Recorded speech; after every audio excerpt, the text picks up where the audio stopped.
On venait avec les filles là, on se mettait dessus. Si on faisait les beaux, on se mettait dessus. Il y avait la balançoire là. Sur les tonneaux. Ouais. T'as qui c'est là? C'est pas des Badredjin ça? Attends, je vais te dire, c'est ce que je regardais. C'est Rochdi. Badredjin. Ouais. Il déconne le machin. C'est des jeunes ça, maudit. Mais ça, tu sais quoi, ça doit dater de 60. Regarde, filme-là. Ça date de quand ça? Ça date de 77, 78, 80. Ouais, entre 76 et. Oh, entre 72 et 80. Entre 72 et 1980, ça date. Moi, j'ai pas de notion du temps en fait. Parce que quand tu me dis. Bah c'est il y a longtemps, 76. Il a été fait quand ce cerisier? Ça? Ouais. Ça a tout le temps existé. Tout le temps. Tout le temps. Ça a tout le temps existé, tout le temps. Ça a tout le temps existé. On partait, t'as vu là-bas, les cerisiers quand ils étaient construits, c'était l'exploitation. C'est une exploitation maraîchère. Et des fruits, des légumes dessus et tout. Et en fait, tu sais quoi, ils partaient les gens. T'allais là quand la ville, ils ont racheté le terrain et puis ils ont construit les bâtiments. Ça a été construit et les cerisiers étaient déjà là. Les cerisiers, ils ont des années, mais ils ont tout le temps été présents. Et en fait, elle appartenait à la famille de la propriété qui est juste là dans l'angle. Ça appartenait à M. Pariset, ça appartenait à la famille Pariset. Mais c'est pas eux qui les ont plantés. Eux, ils ont racheté l'exploitation à une autre famille. Et en fait, tu sais quoi, quand ils ont construit, ils ont vendu le terrain, ils ont construit les bâtiments. Tout était là. Les tonneaux là, ici, là, c'est les tonneaux de canalisation. Des égouts. C'était pour s'amuser. C'est les conduites d'égout. C'est les conduites d'égout. Ça veut dire que si on rentrait dedans, on était dans les égouts. Non, pas tu rentrais dedans. Ça, c'était les Ah ouais, canalisations en les béton. ouais, je vois. C'était les canalisations en béton. T'as vu, ils avaient fait les égouts. T'as vu avec. Ouais, je vois. Et en fait, comme ils les stockaient, t'as vu là-bas, quand ils ont construit les cerisiers, Ah oui, ils les ont laissés pour T'as vu, ils c'est les trop ont bien. laissés pour que les mecs. Oh, mais bon, c'est devenu tout, hein, des toilettes, c'est devenu des jeux, c'est devenu des. T'étais chez toi, t'avais pas envie de rentrer, tu partais, t'allais aux toilettes là-bas. Tu chiais, Ouais, tu c'était pisais squatté là-bas. en fait. Ah, mais ouais. Qu'est-ce que c'est pour vous la cerisée? La cerisée. Ah ben je sais pas du tout. Ah. Est-ce que c'est vous qui allez m'expliquer? Ah bah parfait. Bah, d'accord. Est-ce que vous connaissez les cerisiers derrière? Bah oui. Et bah, est-ce que ça, vous savez, il y a 10 ans, il y en avait. Oui, je m'en souviens très bien parce que j'habite là. Est-ce que vous pourriez nous raconter un peu ce qui s'est passé autour de ces cerisiers? Ah ben, c'est-à-dire qu'il y en avait, puis les gamins venaient tous en ramasser. Et puis à force de ramasser n'importe comment, ben, ils ont abîmé les arbres, alors les arbres ont été abattus. Ah bon? Ah ben c'est comme ça que je l'ai vu, moi. Ah oui. D'accord. Et c'était triste? Ben, c'était dommage, oui, parce que c'était sympa ces arbres, ces cerisiers. Mais on ne peut pas empêcher des enfants de manger des cerises quand ils les voient sur le vrai que c'est cerisier, hein, c'est sûr. Et comment ça s'est passé la destruction des cerisiers? Ben, je crois qu'on les a détruits un par un. Ah bon? Ça n'a pas été une razzia Ouais. extraordinaire, mais ouais. Et il y a vous, ça vous évoque quoi les cerisiers à l'époque? Ça nous avait serré le cœur à tous, mais on comprenait bien qu'on ne pouvait pas laisser des arbres tout abîmés comme ça. Ah oui. Mais quand ils étaient là, vous alliez vous reposer à côté ou non en Pas fait? spécialement, j'habite là, alors je les voyais. ici. Ah bah J'habite oui. un peu plus loin là, oui. Et vous êtes contente qu'ils aient replanté des cerisiers? Ils en ont replanté? Oui. Bah là, c'est Ah, des déjà. petits Alors cerisiers. ravi. C'est vrai? Oui. Et en plus, on nous a appris que c'est des cerisiers qui étaient un peu plus petits que ceux d'avant, du coup que normalement, les enfants, bah, ils pourraient pas se faire mal. Ça fait mal. Il n'y a pas eu d'accident, si? Non, je crois pas, enfin on sait pas trop, c'était vous si vous saviez s'il y avait eu des choses Non, ou je pas. pense pas. Alors moi, je suis Solène Kreskoviak, je travaille pour une compagnie qui s'appelle la Compagnie des Rêves Arrangés, où je fais de la mise en scène. D'accord. Dans le théâtre? Dans le théâtre, ouais, tout à fait. Alors oui, je connais le quartier, ça fait 2 ans que je travaille ici, enfin je travaille plutôt au pôle 9 de Saint-Rambert, on est en résidence avec la compagnie. La structure nous accueille pour répéter, pour accueillir nos projets. On a fait plusieurs interventions ici, en fait, on a rencontré les habitants pour un premier projet, en fait, on a l'habitude de travailler comme ça pour nos spectacles, de travailler avec les publics qui sont concernés par le spectacle.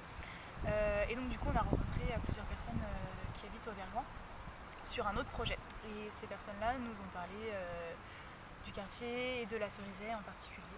Et c'est comme ça que du coup je me suis un peu plus intéressée au questionnement de territoire sur le Vergoin et aux enjeux aussi, et puis aux personnes en elles-mêmes qui utilisent l'espace public au quotidien. Moi, avec mon équipe de comédiens, de scénographes, d'éclairagistes, etc., on fait des spectacles. Là, on crée un spectacle qui concerne les les habitants du Vergoing. Et c'est aussi une réécriture de La Cerisette de Tchekhov, de la pièce de théâtre de Tchekhov. Trop bien. Et on a organisé des ateliers qui sont autour des questions de La Cerisette, etc. Mais on n'intervient pas régulièrement en atelier. Moi je suis prof par ailleurs de théâtre au Pôle 9, mais c'est pas forcément les habitants du Vergoing qui y participent. Donc voilà, on fait ça. Et pour la deuxième question, c'était quoi déjà? Bah du coup oui, tu fais partie du... En gros, tu voulais demander si c'était sa pièce qu'elle allait jouer bientôt. Ah oui, ça tu me disais est-ce que c'est moi qui ai écrit? Non, en fait, moi j'ai pas écrit la pièce. Elle est en cours d'écriture en fait en ce moment. Elle est pas complètement finie. C'est Béatrice Bienville qui écrit. Moi j'ai récolté les témoignages, les paroles des habitants et j'ai rencontré les gens, etc. J'ai mené les ateliers. J'ai donné toute cette matière à Béatrice qui ensuite avec un point de vue un peu plus extérieur à lier Tchekhov et La Cerisette du Vergoing. Ok. Wow. Alors en fait moi je suis pas la spécialiste de l'histoire de La Cerisette, je me suis beaucoup documentée, je peux vous en dire un peu plus, mais il y a des gens qui sauront mieux vous renseigner que moi sur l'histoire. D'après ce que j'ai récolté comme info, donc le domaine ici appartenait à la famille Pariset qui habite encore en bas là-bas. Ok. Et ils ont vendu tout leur terrain dans les années 60. Donc ils avaient tout un verger, il y avait une cerisette déjà, mais il n'y avait pas que ça, il y avait des abricotiers, il y avait énormément de choses ici. Et ils ont construit les immeubles au pied des cerisiers. En fait les cerisiers étaient là avant les immeubles. C'était un bel espace de convivialité où les femmes, du coup Femmes Culture et Solidarité, organisaient des pique-niques internationaux ici, grosses fêtes de voisinage, etc. Il y avait les spectacles de l'école et les mamans aussi s'arrêtaient quand elles venaient chercher les enfants à l'école juste ici, qui est là derrière. Ok. Elles s'arrêtaient là et donc du coup elles discutaient entre eux, les enfants jouaient, etc. Après les arbres ont commencé à tomber malades et les enfants tombaient, il y avait aussi des accidents, beaucoup. Donc du coup ils ont été obligés de déraciner les cerisiers. Donc l'espace ici est resté sans cerisier pendant 10 ans. Et donc plus personne ne fréquentait le lieu apparemment. Et il y a 2 ans de ça, ils ont décidé de replanter les cerisiers pour recréer justement un espace de convivialité qu'on avait avant.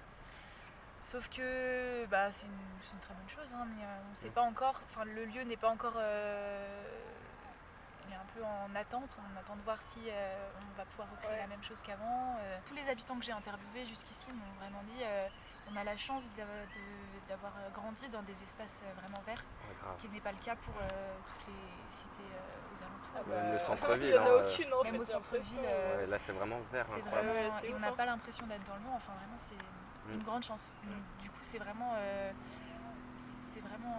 ce qu'on m'a dit, très agréable de vivre ici. On s'est intéressé aux cerisiers parce que justement ça parlait du passage d'un monde à un autre, ça parlait de différence de génération aussi parce que c'est un lieu qui regroupe beaucoup de questions au niveau sociétal, au niveau politique, au niveau environnemental. Et on s'est intéressé à ça parce que justement la pièce de Tchekhov parle aussi du passage d'un monde à un autre. Et on s'est intéressé à faire ce lien-là.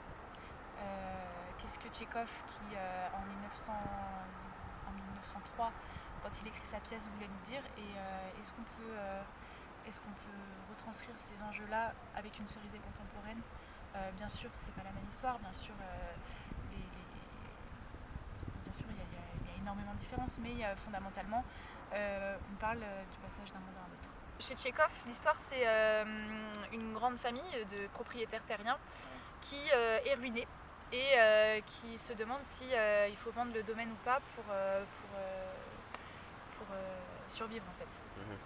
Sauf que cette grande famille ne veut pas se résigner à vendre le domaine à des vacanciers en fait, pour le réduire en parcelles et donc